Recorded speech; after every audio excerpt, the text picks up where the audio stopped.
ఈ శరీరంలో ఉన్న ఆత్మ మాత్రం శాశ్వతం. ఇది ఒక డ్రెస్, కొత్త డ్రెస్ కొద్ది రోజులు వాడతాము, వాడిన తర్వాత విడిచిపెట్టేస్తాం కదా.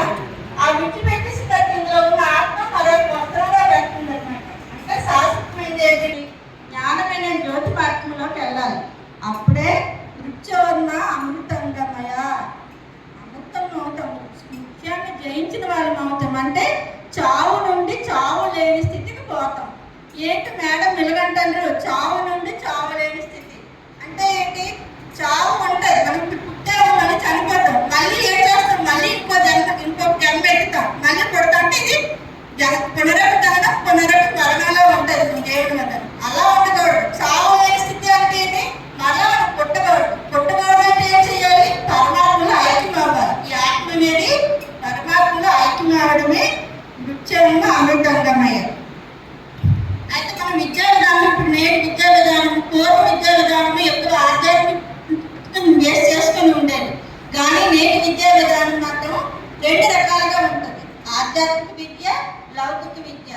లౌకిక విద్య అనేది మన శరీరాన్ని ఉద్ధరింపబడడానికి డిగ్రీలు, పిహెచ్డీలు అంటే మనకు విలాసమే లౌకిక విద్య ద్వారా మనకు లభిస్తుంది. మనకు లౌకిక విద్య లేదనుకో, మీ చదువు తగ్గ జాబ్ లేదనుకో, అప్పుడు మీరు ఏ కూలిపైనా చేస్తారు. ఏమైనా యోగా చేయాలని చేస్తారా? ముందు మీకు పొట్ట నిండాలి, మీకు కనీస అవసరాలు తీరాలి. అప్పుడు తెలుగు ఆధ్యాత్మిక విద్య. ఆధ్యాత్మిక విద్య అనేది మీ ఆత్మతో వస్తుంది. ఆత్మకి మరి చావు లేని స్థితి తీసుకురావాలనుకున్నాం కదా, పరమాత్మలో ఐక్యం కావాలనుకున్నాం కదా. దాన్ని ఉద్ధరించడానికి ఈ శరీరాన్ని ఒక పరికరానికి చెందాలన్నమాట.